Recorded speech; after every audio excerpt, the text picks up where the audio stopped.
Se você, assim como a gente, espera o mês de outubro para celebrar, entre outras coisas, o Dia das Crianças, saiba que este ano você vai poder adquirir jogos especiais de Xbox, seja para presentear aquela criança dentro de você, ou então para seus filhos, sobrinhos, amigos, outras crianças, afinal o que vale é a diversão. O Hype Game será uma oferta de jogos temáticos para esse mês, com descontos de até 90% de desconto, mas fiquem ligados que a promoção só vai de 11 até 18 de outubro. E é claro, só no Hype Games você encontra jogos, assinaturas e cartão presente com os descontos exclusivos para quem segue a Central Xbox. Além disso, você pode pagar parcelado no cartão de crédito ou pagar também usando o Pix, boleto, além de outras formas de pagamento, com aquela garantia de uma compra fácil, rápida e segura, coisa que só o Hype Games proporciona para vocês. Então, acesse o link na descrição e aproveite! E a compra da Activision Blizzard tem dado grande repercussão não só nacional, mas internacional. E se você pensa que pelo tamanho da compra de 69 bilhões, ou pelo processo que tem que ser feito, que é algo inacreditável, inédito na história, tá enganado. O lance é, tem gente querendo a morte desse processo para que não aconteça, para que não dê certo. E isso chegou a um ponto que a gente tem que discutir. Vem comigo que eu te conto.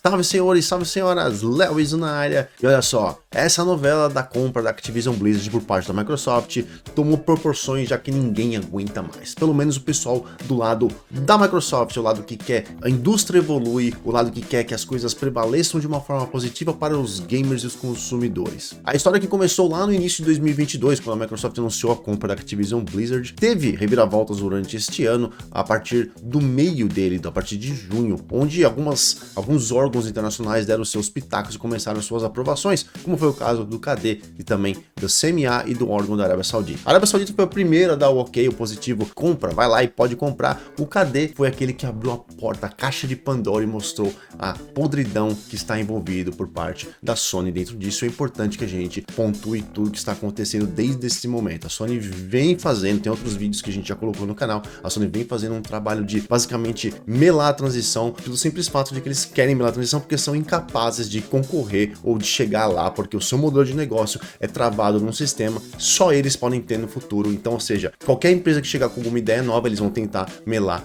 o processo, porque para eles não tem como competir. E mesmo recebendo o ok, né, ou seja, o retorno positivo da maioria dos órgãos reguladores que estão aí no mundo, como no caso da Arábia Saudita, agora do caso do Brasil também, e de alguns outros que já estão aí adiantando os seus trabalhos, o CMA, que é o órgão regulador do Reino Unido, parece estar mais preocupado em defender os interesses da Sony, com seus clientes e consumidores próprios e particulares, do que o próprio consumidor espalhado pelo mundo e assim a liberdade de competição. E afinal, CMA, vocês estão ajudando para não ter monopólio ou criando monopólio, ajudando a Sony nesse caso?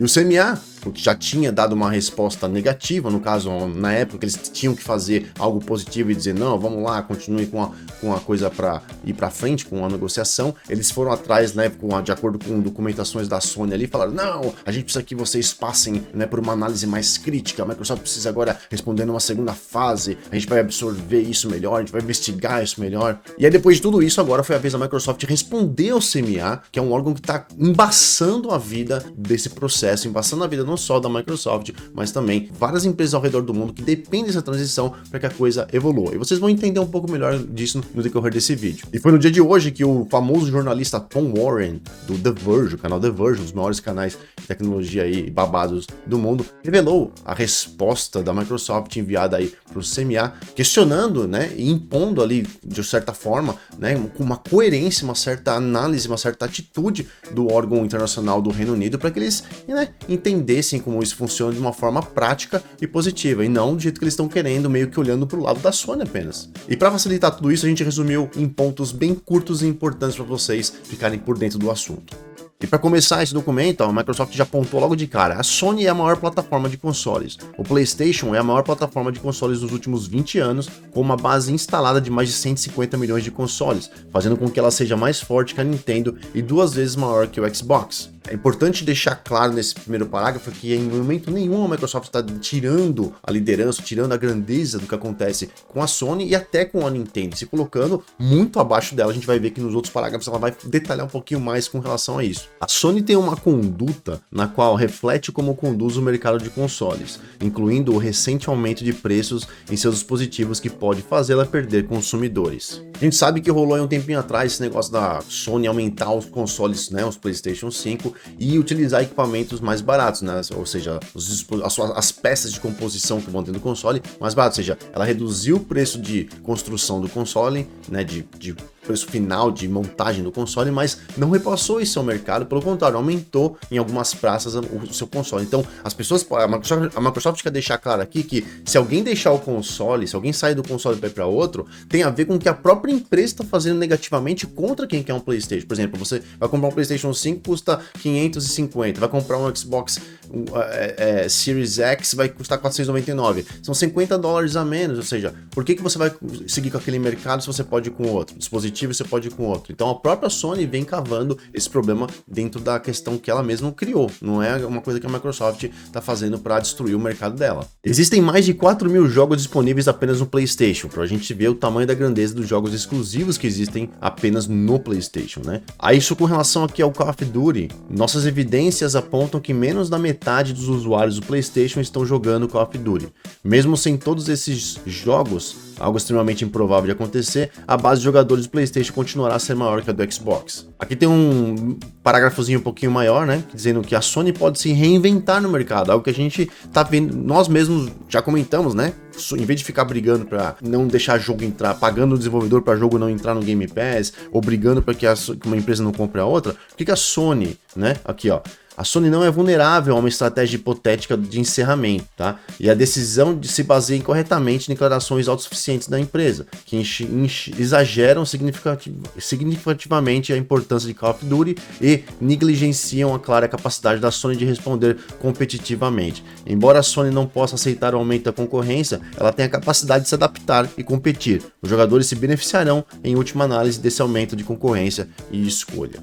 Outro ponto aqui também bacana, a troca de plataformas é a opção do jogador. Se algum consumidor decidir mudar de uma plataforma de jogos que não lhes dê uma escolha de como pagar por novos jogos, no caso do PlayStation, para uma que faz, no caso do Xbox com o Game Pass, então esse é o tipo de comportamento de troca de consumidores que a CMA deveria considerar e de fato incentivar. Não é algo que a CMA deveria estar tentando evitar. Isso é muito bom e muito positivo, porque afinal de contas a CMA está vindo defender um ponto de vista, né, da questão da Sony atuar. E pelo contrário, a Microsoft deixa bem claro aqui dizendo que vocês devem olhar para isso como assim, deixa o consumidor ter opção, deixa as pessoas entenderem onde é melhor para elas, e não ao contrário. Quer dizer, se uma empresa força os caras a comprar um console e comprar o jogo para jogar no console, e a outra fala, você nem precisa ter um console e não precisa comprar um jogo, vocês deveriam estar incentivando essa flexibilização de solução e não negando isso, certo? A Sony também fez várias grandes aquisições. Desde que a transação da Activision Blizzard foi revelada, a Sony adquiriu diversos estúdios como a Bungie, a Raven Studios, a Lasengo e a Savage, além de uma pequena parte da From Software que desenvolveu Elden Ring. Além disso, né, tem grandes parcerias com a Epic Games, First Party e Third Party também. E olha só, foram lançados cerca de 280 títulos entre First e Third Party em 2021, 5 vezes mais do que o Xbox. Ou seja, tem muito jogo no PlayStation, muita coisa que foi feita só para eles, né, em exclusividade, e que a Microsoft nunca foi lá chorar as pitangas. Aqui outra coisa também muito importante que a Microsoft fala, o Xbox não vai dominar o mercado da nuvem, o mercado do xCloud, o xCloud não vai dominar isso por enquanto. O CMA não conseguiu fornecer evidências de que nossos rivais confiam em nossos ecossistemas de produtos da Microsoft para jogos em nuvem. O surgimento de outros competidores não depende da Microsoft e não temos a capacidade de impedi-las. Fica claro aqui que a Microsoft está dizendo que ele não é questão do que ela já desenvolveu, é questão de fazer um procedimento ir para frente, fazer uma ideia ir para frente, e que eles não têm intenção nenhuma de impedir ninguém de fazer nada. Pelo contrário, se puder fazer, faça. Completando aqui ainda, eles falam que os jogos em nuvem ainda têm um público pequeno. A adoção de jogos em nuvem ainda é baixa e prejudicar serviços rivais irá diminuir ainda mais a velocidade de adoção dos jogos em nuvem, protegendo grandes líderes do mercado. O Xbox, como uma plataforma que está em último lugar do console, 7º lugar no PC e nenhum lugar na distribuição de jogos para celulares. Não tem nenhum incentivo para fazer isso. Em vez disso, queremos incentivar a sua adoção por vários outros provedores para garantir a concorrência, inovação e mudança de comportamento. Ou seja, a Microsoft quer, a partir desse momento, que ela tenha a liberdade que qualquer empresa possa utilizar o xCloud dentro da sua plataforma para rodar jogos e oferecer aos seus clientes essa possibilidade melhor. E para finalizar, eles falam com aquela questão de que não vamos tirar o Call of Duty de nenhuma plataforma, muito menos do PlayStation, né? O valor de Call of Duty depende da comunidade, que majoritariamente está no PlayStation, e manter a franquia por lá será muito bom para o Xbox, para a viabilidade da transação, ou seja, pagar isso, né? O PlayStation compra o jogo, a galera que tem PlayStation paga essa conta lá. E aqui no final eles falam que queremos mais jogadores no Call of Duty, afinal de contas é o jogo que tem dado toda essa dor de cabeça aí na discussão, e o Xbox planeja distribuir a franquia Call of Duty para vários jogadores nas mais diferentes maneiras. Então isso vai poder ir para várias outras plataformas como o Nintendo e outras coisinhas mais por aí. E aqui eles dizem, o CMA adotou todas as reclamações da Sony sem um nível adequado de revisão. E muitos comentaristas da indústria destacaram que a decisão do CMA é descrita como se eles quisessem proteger a posição da liderança da Sony nos jogos, alegando que Call of Duty fará muita falta por lá. E aí, depois de tudo isso que a gente viu aqui ainda, a Sony colocou ainda uma certa condição, ela tá impondo uma condição para que, se a Microsoft fizer o que ela tá exigindo, o que ela tá querendo, eles vão facilitar que os órgãos aprovem, né, essa transação. E olha só o que eles estão falando aqui pra gente, mais ou menos, que eles exigem que a Microsoft fale. Call of Duty não pode ter jogos que os conteúdos não estejam diretamente conectados com o PlayStation, ou seja, sem conteúdos exclusivos no Xbox. O COD não pode rodar melhor no Xbox, você tem que rodar igual ou pior. E para fechar com chave de ouro, não pode ter conteúdo nenhum no Game Pass, ou seja, não pode colocar o Call of Duty no Game Pass em nenhum momento. Olha só as 3 exigências, parece que a Sony tá comprando a Activision, entendeu? E tá determinando o que tem que ser feito. Brincadeira? Tenho certeza que essa história ainda vai dar muito pano pra manga, a gente vai ver muitos conteúdos, inclusive rodando na internet e também aqui na Central Xbox, afinal de contas a gente quer passar pra vocês tudo que tá acontecendo e pra vocês ficarem por dentro, né? Terem condições e informações de poder dialogar e discutir esse assunto também com amigos e também aí nas redes sociais. Aguardemos os próximos capítulos dessa novelinha e, claro, qualquer dúvida que vocês tiverem, deixa as mensagens no comentário que a gente vai trocando aquela ideia, beleza? Eu sou o Laís, vou ficando por aqui, logo mais tem mais vídeos. Beijo no coração de vocês, fui!